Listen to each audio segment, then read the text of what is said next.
He is, of course, the one and only hockey insider in this country. Everyone else has just been imitation, which is, of course, the most sincere form of flattery. The former scribe for the Sioux Star, Bob McKenzie, out already with some preliminary draft rankings for 2024.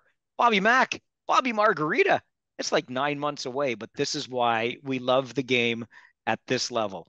My name's Mike Farwell on Twitter or X at Farwell underscore OHL. That guy over there, Dan Mahar, on Twitter or X at Dan Mahar. Neither of us will claim to be Bob McKenzie, although he has been on this podcast. If you missed the episode, go back and listen to it.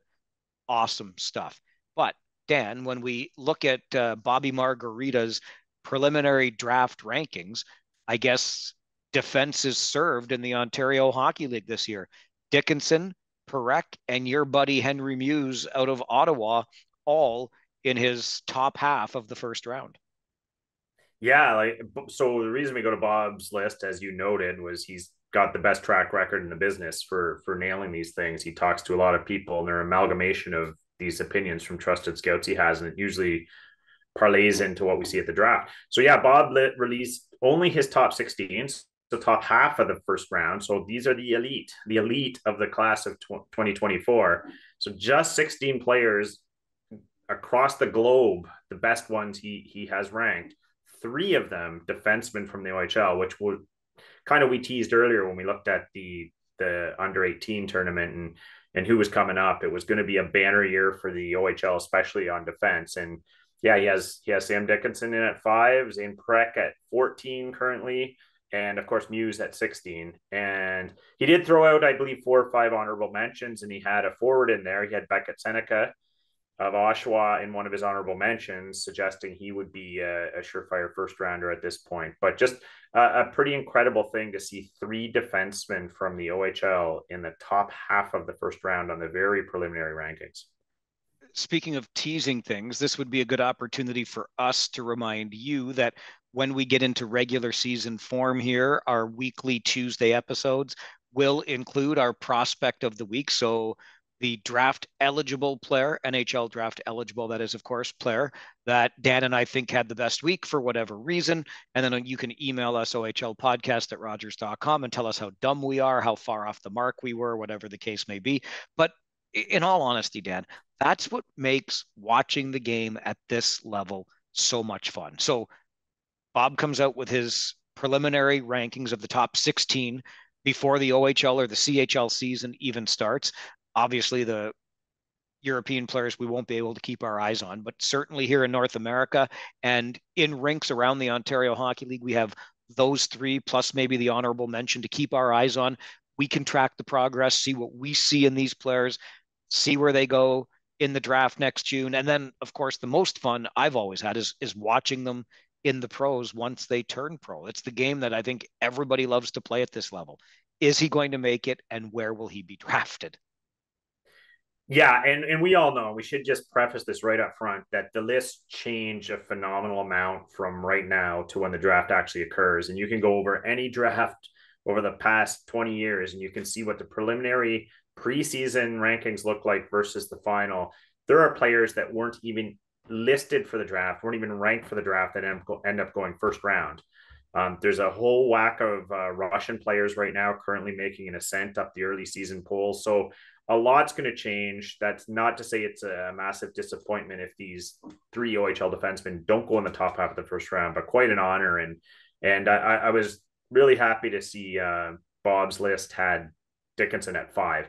I had read an amalgamated list that took several scouting services and amalgamated their rankings and averaged them out and created a combined one. And it had Dickinson at 16. I kind of chuckled because I said I would put my reputation on Dickinson not being available at 16, Mike. Yeah, he's got top 10 talent for sure, and a lot of other pedigree that would suggest he won't be around at 16. It reminds me a little bit, though. I mean, weren't we about a year ago, and it was just a completely different year, but a lot of talk about another defenseman in the Western Conference of the Ontario Hockey League being not just a surefire first rounder, but maybe even a top 10 pick in Cam Allen. And we all know what can happen over the course of a 68 game season. Yeah, that's a great example, Mike. It was in the back of my head as I was just speaking about that, because we can see it go very much the other way. And not to pick on Cam Allen, a lot of things kind of went off the rails for him last year and continue to for him this year with an injury. It's going to keep him out for a while. But that can happen because I look at Cam Allen's year, and you're right. Preliminary rankings had him top 10. Mike, I saw a lot right around 10, 9, 10, 11 in that range. And it was almost a surefire first round pick, probably top half of the first round pick. Several suggesting he might be the first D off the board after captaining the under 17 team for Canada, looking physical, aggressive, had a good point shot, worked the power play, had a great rookie year for Guelph. So you look at what went wrong. Well, sometimes it's not even what went wrong so much as what went right for a bunch of other guys. And these guys have these meteoric rises. You look at a guy like Jake Sanderson playing for the Ottawa Senators right now. He wasn't even on the radar going into his draft year very much. He was well down the list and then just leapt up to top 5 pick in the NHL draft in the course of basically 2 brilliant months he had in the NCAA. So all to say that I'm expecting a lot will change, Mike, but it's fun for us because we're going to get to see players like Parekh, who had that brilliant 21 goal season last year, Henry Muse getting the nod as a 16th overall pick. Now there's pressure on them. Who will step up? Who will kind of bow to that pressure? So, and there's a bunch of other guys in the OHL radar this year, Mike, that could sniff around the top round as well. So it makes it fun for us to watch. You know, you consider those 3 guys that are getting the press right now. Dickinson, hard to argue how well coached he is in London. In fact, impossible to argue, not to mention on a good hockey team. Parekh, after a terrific year last year, as you already mentioned, is going to be on the Memorial Cup host Saginaw Spirit. All kinds of opportunity for him to blossom. And then can you really think of a better coach with a better defensive mind in the Ontario Hockey League? Maybe Stan Butler in Erie, but Dave Cameron right now in Ottawa coaching Henry Muse. I think those are 3 guys that will help keep these young players on track. I didn't mention Chris Lazary's name, sorry, in Saginaw, but talked about the team that Parekh is playing for. I think there is every reason to believe that these guys will stay on the path that they're projected to be on. Well, yeah, and one of the things I look for, Mike, is that development, that growth. You look at players that they all have holes. 17-year-old hockey players all have weaknesses and things to work on. So you look at those things and who really improves them dramatically. And you look at three defensemen we talked about. So Dickinson's kind of a well-rounded package, which is why he's got the ranking he has. But if anything, I think some of the scouts are asking, what is the offensive ceiling? So what's Dale Hunter going to coax out of him this year? And I have no doubt, based on track record, that Hunter will get a fair bit out of him offensively. Then you look at Parekh and Muse, the question is, can they defend? So you look at those 2 coaches that have an awful lot of tools to work with there. And are these guys going to prove this year with heavier minutes against heavier competition? Can they defend at the level to justify a top half of the first round pick in the NHL? And I mean, I believe those guys can. They've got all the tools to do it. It's just, it puts an awful lot of pressure on these kids, Mike. If you're an Ontario Hockey League fan, I think you might want to grow accustomed to watching the players on the blue line this season. Because even when we go beyond Dickinson, Parekh, and Muse, who are getting all the press, I look at some of the other draft eligibles, and there are defensemen popping out at me again. Jakub Kromiak, Anthony Cristoforo, Ben Danford, Frankie Morelli, a teammate of Muse in Ottawa. It might well be the year of the D, which is something that you coined back in the summer, Dan, or I might have given it the name, but you were talking about defense not resting in the Ontario Hockey League this season. Well, yeah, and we saw Morelli and Danford both playing as well on that U18 team, which just had a phenomenal tournament, but it was basically an all OHL D, and those guys are getting kind of just in that honorable mention category right now for potentially second, maybe third round for in some cases. So if you're getting a Ben Danford or a Frankie Morelli down there, I think you're laughing. So I don't expect any of those guys to last that long. I think as the year goes on and these guys, particularly Morelli, you look how much ice time he's going to get in Ottawa this year alongside Muse running that power play. And I think you're going to see some of those guys just have a rapid ascent up those rankings. Speaking of U18s, which you made reference to a couple of times, Cole Baudouin was a guy that you noticed at the U18s this summer. We talked about him on one of our pop-up podcasts through the summer months. And he's a guy that I'm really interested in watching with the Barrie Colts this year, seeing what he can do, taking that next step this season. And I promise you, I had not seen Bobby Mack's honorable mentions. I'm so glad, and maybe I'm on the same page as Bob McKenzie in this regard. Beckett Seneca is another guy, obviously with the Oshawa Generals, that I'm really curious about this season. Love the size, love the hands. I think this is a guy that has a lot of first round potential, depending on how the season goes for him. He's in a good environment there, again, under a good coach in Derek Laxdal. Baudouin and Seneca, forwards, are guys that I'm really interested in watching this year. Yeah, I like great calls on those, Mike. And I think, when you watch this league, there's so many players, there's only so much time. And admittedly, not everyone can be an expert on everyone. You just can't get enough views to have a great opinion on everyone. You do your best, the best you can. And I'll admit, Cole Baudouin is a kid I didn't know enough about until I watched that tournament. I was just wowed. I remember 5 or 6 times in the first game, just saying, "Oh, who's this kid? Why did I not know as much about him last year as I should have?" He just leapt off the page to me, Mike, with the pro game, the all around game, and you're seeing his name already creeping up those lists based on that. So again, that's another name I'm really looking forward to seeing this year. All right, let's talk about another curious case. Not so much in the Ontario Hockey League anymore, but just very recently. Last week, we talked about the curious case of Jordan Ertl, whose rights were essentially sent to Guelph. A package was determined in advance in case Guelph decided that he wanted to keep him. They'd send a predetermined package back to Oshawa. As it turns out, Jordan Ertl is going to play with the Elmira Sugar Kings this season, a great organization in the Greater Ontario Junior Hockey League, the Junior B Loop.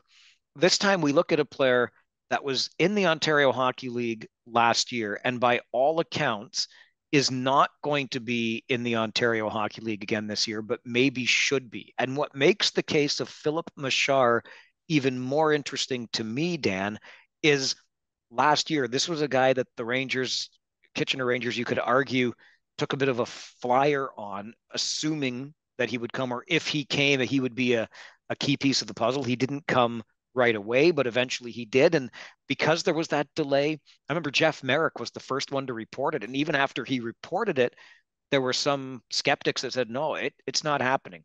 Eventually, obviously, we know he shows up in Kitchener, had a hell of a debut. I think it was a 4-point first game, if I'm not mistaken. Nonetheless, really kind of took the league by fire in his first weekend, tailed off. But at the end of the season, it seemed to be a fait accompli that Philip Machar would be elevated to the American Hockey League in Laval. But now, after this summer, not everybody's sure about that. Well, I think, Mike, so watching this league as many years as we have and seeing as many prospects come through as I have, you start to get a feel for who is or is not pro ready. And I'm adamant that the AHL is a very good league, and you need to be both physically and mentally ready for the challenge. And it depends on your situation. Some of the AHL teams aren't as stocked as others. But for a coach to trust you to play there, you have to have a pretty mature, developed all around game. And you're maybe just looking for reps at that level to elevate to the NHL. I think it's a huge mistake for some of these kids to go there before they're ready for a lot of reasons. One, it can stifle your offensive confidence if you're not succeeding against men. And secondly, if the coach doesn't trust you in these situations and your minutes drop, I just believe you're stunting your development. And I have been on record as saying, me, I'm a Habs fan. I'm a Kitchener Rangers season ticket holder. I would love nothing more than for Machar to have a brilliant career. I don't believe he's anywhere near ready for the AHL right now for a lot of reasons. One of them being the influx of talent going to Laval this year, on top of the veterans they've already got there. I don't see any pathway where he's going to get meaningful minutes. And it's not a slam on him. He's a 19-year-old kid who's undersized, had an adjustment year last year with lots of ups and downs. To me, he clearly needs another year of junior, and I think it's the best for him. But Montreal's dealing with a situation where they have a kid who just does not want to be in junior, and they're trying their best to work through the situation for him. And earnestly, I think they're giving him a shot, Mike, and saying, okay, you want to be here in Laval, we'll give you a shot. You earn your minutes, you prove it to the coach, and we'll see. But we'll see how October goes in Laval. I would not be shocked at all to see Philip Machar back in the OHL, whether it's in Kitchener or they trade his rights. But I believe it'll become fairly clear fairly quickly that he is not going to be getting the best development this year in Laval. Maybe next year, but I think he's a 3 to 4 year project to work his way to the NHL. Isn't this a fly in the ointment, though, in so many different ways, Dan? Because a team that wouldn't have expected Machar to be back for another season might have filled that import spot, for example. And now you're really holding, I think, too many parties hostage in a situation like this. Absolutely. There's a lot of there's a lot of balls in the air for a lot of people, and one shoe has to drop before the next ones can. So you're right, for a team like Kitchener, they've got to hold on to his spot, anticipating he might come back. There are some rules that buffer them. Kitchener could potentially fill the spot, and then you have, I believe it's a 2 week period to trade him if he were returned, where you can have the three on your roster. You can only play two, but there's a little bit of a window there for them to make things happen, but it's very difficult and very challenging. What you'd love to see is for these people to all have mature conversations and figure out what's best for the player's development, and come to some sort of agreement, because I think there are very few, I've said it a long time, I think there are very few teenagers that belong in the AHL. Very few. Those ones are special. So it's not a slag on Philippe Machar to say he shouldn't be there this year. I think what you have there is a bit of a unique case where you have a player that played against men at 17, comes to the OHL thinking, well, I've already played against men. Now I'm regressing. I'm playing against teenagers, but it's failing to see the quality of the OHL and what it can do for you. And I think everyone who watched this league last year would agree that he clearly has more to prove here. And you know, if you try and race your way to the end line, you sometimes miss some steps along the way. And I think that whoever's advising Machar would be wise to get in his head to explain to him the validity of playing another year in junior anyway. So this reminds me of a conversation we had last week around players not reporting to the teams that originally drafted them. Jim Fox, maybe the first famous example, not going to Windsor, instead going to Ottawa. Eric Lindros, maybe the most famous example, as we all know, etc. And I said then that we have to remember that these are 16-year-old, 15-year-old at this point, right? Kids. I think we should give them some agency. And if they're being upfront, and I know the problem becomes, of course, some people will game the system or play the game, if you will, and say they're not going to go just until they get to a team that they would rather play for. But again, you're talking a 15-year-old kid moving away from home. I think providing that kid and his family some agency in all of it, I can understand that, and I can probably even support it. And we also talked in this same context, I believe it was just last week, and it's worth reinforcing. I've never seen a player suffer by coming back to the league that they think they're too good for and then dominating. So if Philip Machar were sent back to the Ontario Hockey League and dominated with whatever team he ended up playing for, I think that's just a win for the player and probably his future. But that's the old guy in the room that has seen things go the opposite way, alluding to what you said before. We've all seen situations where players, they try to move up the ladder too quickly and they end up flaming out before they have any sort of meaningful pro career. What I would say in this case, as much as I just admitted to, I think it's fair to give young kids or agency in where they're going to play and declare, I don't want to go to this place or that place. In this case, I I'm somewhat reluctant, but I'll say it anyway. You got to put on your big boy pants right now because you are property of the Montreal Canadiens, and the Montreal Canadiens essentially now are your boss. And I know there is union protection from the NHLPA within the contract, but listen, if my employer came to me, if Rogers said, listen, Farwell, we're done with you in Kitchener, but we've got this opening in Vancouver, that's where you're going next. And if you don't want to go there, well, then I guess we're just going to part ways as employer employee. That's kind of the way it works. Granted, I don't have the union protection, but that to me is what you do when you enter an employment agreement. The employer kind of has some control over you in that regard. And in this sense, I think that as much as I think you make great points, and Philip Machar probably feels like he's too good or would be regressing if he comes back to play with teenagers, it's not up to him anymore. His rights are owned. His rights are owned by the Montreal Canadiens.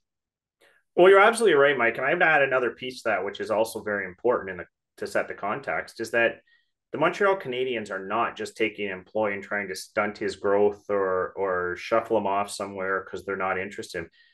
It's in their best interest for this player to develop well. They have his interests in mind. There's a whole lot of knowledgeable hockey people there that are observing this and putting together the plan that they think is the best for this kid to realize his potential. So I think it's time for, you use the term put on your big boy pants, but it's time sometimes for these kids to trust their organization that drafted them, trust these experts that are in charge of their development to some extent. And maybe they know something that you don't, because I think what is a problem with Philip Massar in this case, but some of these kids, is that they come with some obvious skill and some obvious potential, and they have flashes. And they'll have dominant games, like you referenced Massar's 4-point game, and he had some great moments at the rookie tournament last year, and he was great at the World Juniors, and he was apparently very good against men in his draft year. And he sees those things. He says, "Yeah, I'm ready. I did this, I did that." But they fail to understand that what's important are the we always talk about the cliche, the details and the little things and the consistency. And it's those things that the NHL team is interested in player building. So I think communication solves a lot of issues here. And I think the Montreal organization needs to communicate that clearly to Massar and his agent and his family, that we understand that you can turn a guy inside out and roof it on one shift, but we need you to be a responsible, trustworthy player in all these situations, the entire game, recognize all these different reads, these different combinations, all these tendencies you have that are bad habits. We need you to work those out of your game. And the only way to do that is lots of reps at a lower level when you have time and space to figure it out. So I think it's helping that player understand that, quite frankly, you're not quite as finished a product as you think you are. You're not quite as good as you think you are. And that's a tough conversation to have, but it's in the best interest of the kid, just like a parent would have with a child. Tough conversations, but the outcome is what you're interested in. And if you let the kid dictate his own outcome, odds are it's not going to go as well as if he were to listen to those around him. What is it they say? Youth is wasted on the young. And granted, we've seen teams make poor decisions before, absolutely, when it comes to managing their assets. But by and large, there's way too much at stake for the parent organization here, in this case, the Montreal Canadiens, to screw it up. And yeah, when you're that 19-year-old, it's so hard to see it from the perspective of like a guy in his 50s like me, or much younger even like you, Dan. But you don't see that big picture when you're 19 and you're thinking of your pro hockey career. Oh, for sure. Yeah, it's and maybe the conversation they have is an unspoken one, where they let the kid play in Laval for a while and see, this isn't quite going as I expected, and a kid at that age with, let's face it, no one's as mature as they're going to be when they're 17 or 18 years old or 19 years old. So with that being said, their reaction could be, blame the coach. He's not giving me the opportunities. He's not giving me power play time. Or his reaction could be, I'm not getting the opportunities here. Maybe I should go where I am going to get the opportunities, where the team wanted me to go. Maybe they're onto something here. And the question will be, in Philip Massar's case, is which reaction does he have? And if it's the former, the team's got to be really worried about that, because that might not be the type of player that you need around your organization long term. If it's the latter, I think it's going to serve everyone well. So it's something to keep an eye on, Mike. But I just don't see Philip Massar having a meaningful development year in the AHL for the entire season. I think at some point we're seeing his rights, or his, he'll whether it goes back to Europe to play in Slovakia again for a bit, or it comes back to the OHL. I think that's going to be in his best interest. The Ontario Hockey League likes to bill itself as the premier development league, hockey league in the entire world. I believe them. But it's not just for players and coaches. There is another pipeline to the pros as well, and we'll explore that as we continue with this episode of the OHL podcast. I guess in this case, Dan, I could look back to what we talked about on a recent episode with, it's no longer a standard player agreement, right? It's a development and scholarship package, kind of a shot at the NCAA. Hey, we're over here, we're giving scholarships to, and we remain the premier destination for hockey development in the entire world. So you've got that part of it. And my advice to anyone taking this particular path to the pros is just don't be a Tim Peel. Everything will be fine. I can't disagree there, Mike. I can't disagree there. Tim Peel was never my favorite. Not the most professional referee, but Dan Kelly finds himself, though, amongst the full-time NHL officials, obviously a former OHL'er and captain with the Kitchener Rangers. Well, Dan Kelly, right off the bat, one of my favorite OHL players of the last several years. Just kind of an under the radar name to a lot of people who weren't around at that era. The name might not leap off the page, but just a phenomenal all around player. One of those guys that was just so steady and reliable. I don't know that I've ever seen a blue liner better at keeping the puck in at the blue line. Like the little things that were so good, and just a phenomenal skater, had toughness, like phenomenal player, which is kind of probably one of the things, that IQ, that ability that led him to be actually a good official.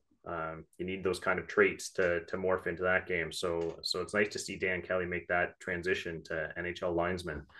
It's one of those things where, I mean, we talk about it quite a bit. The hockey world is a pretty small world. For example, on my radio broadcasts this coming season, I'm going to be working with a guy I got to know when he was a coach in this league. He's now joining the broadcast side. And just imagine what it's going to be like for that coach coming back into the league, visiting buildings he used to coach in, seeing players and scouts and in their different roles today, other coaches, etc.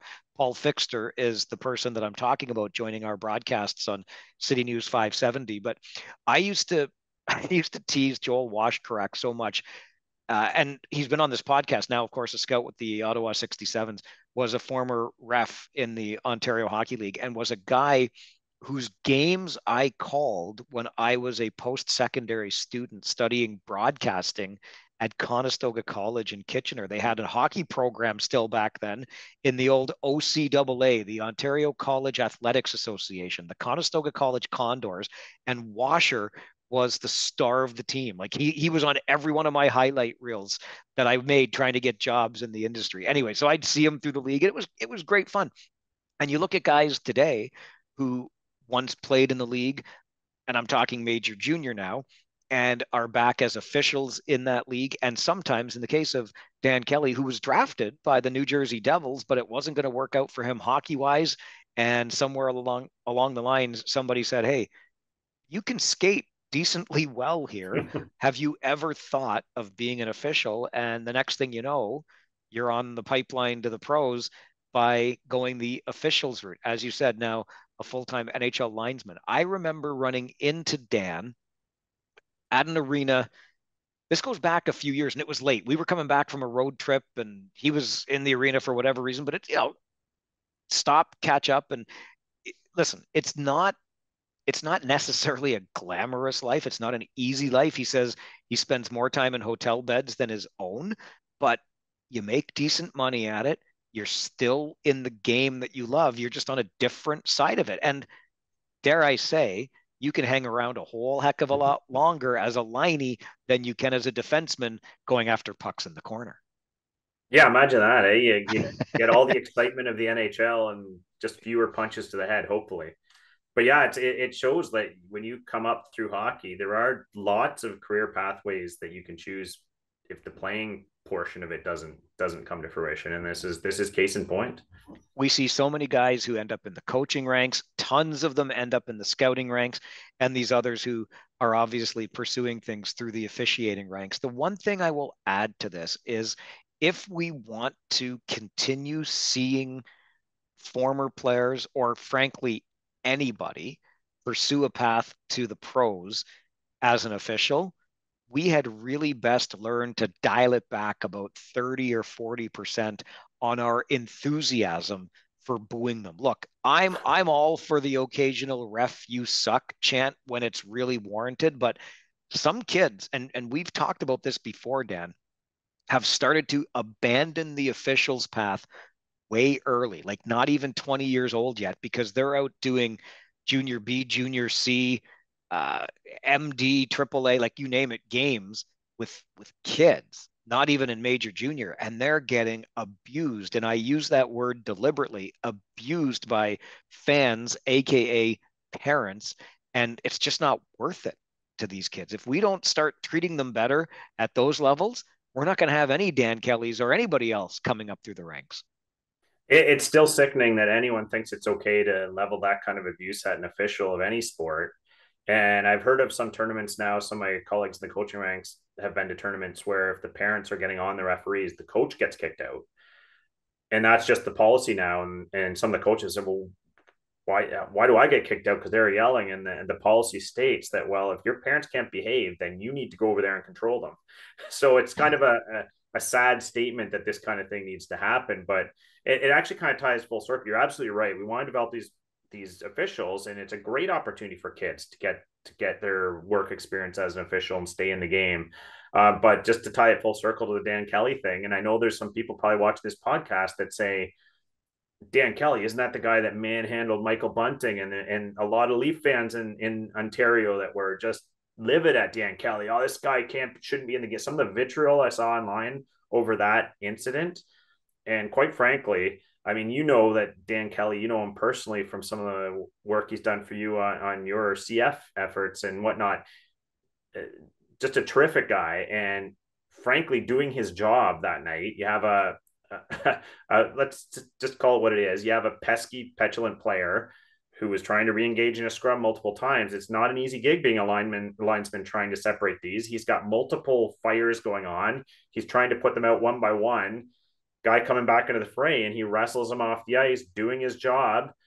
And of course, is subject to just endless harassment online. It's still going on whenever that name comes up. The fact that he was named a full-time linesman this week stoked some of those reactions from Toronto fans. And it's sad, Mike. I think people need to be able to separate themselves, sort of understand perspective here.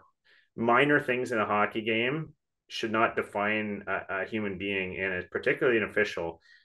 They've all got the right intentions. They're all trying to do the job to the best of their ability in training. Let's give them a chance. And just this instinct to malign refs at every turn, I just don't understand it, because we need more good people doing it, just like Dan Kelly is now. Yeah, it's really well said and a great point made. And everybody remembers the Bunting manhandling. I think Michael Bunting got over it. You know what occurs to me? You know what else is tough, Dan? Podcasting. That's what else is tough, because we're about to put our own feet to the fire as we look ahead to next week's episodes, when we will offer up our previews of both the East and West conferences in the OHL. And by previews, I mean we will project for you and predict for you which teams will be the top teams in each of those conferences, each of those divisions, et cetera. And I'm thinking back on last season, and well after the trade deadline, and as the playoffs began, and even as the playoffs wore on, we could boldly stick our necks out, but we didn't have to stick them out very far because there were fewer teams left, right? And I was hell bent. It's going to be Sarnia and North Bay in the final. And what did we get? We got London and Peterborough. So that's what we're going to be into. Are your feet even colder now for next week? I know. All I'm going to do, Mike, is tell all our listeners who not to bet on, because that's what I'm good at with my prognostications. Like, that guy said it. Okay, I'm going to just do the exact opposite. It's going to be like the George Costanza thing here. Like, take my list and just flip it. That'll do the opposite. Absolutely. Yeah. If you've got any predictions you want to share before we get to ours next week, you know how to reach us. OHL Podcast at Rogers.com. Please give the podcast a like, subscribe to it, tell a friend. You can get it everywhere you get your podcasts. We're on YouTube too. You probably know that because you're here right now. He's Dan Mahar. Find him on X or Twitter at Dan Mahar. My name's Mike Farwell at Farwell_OHL. Thanks again for joining us. Your predictions come up next week on the OHL Podcast.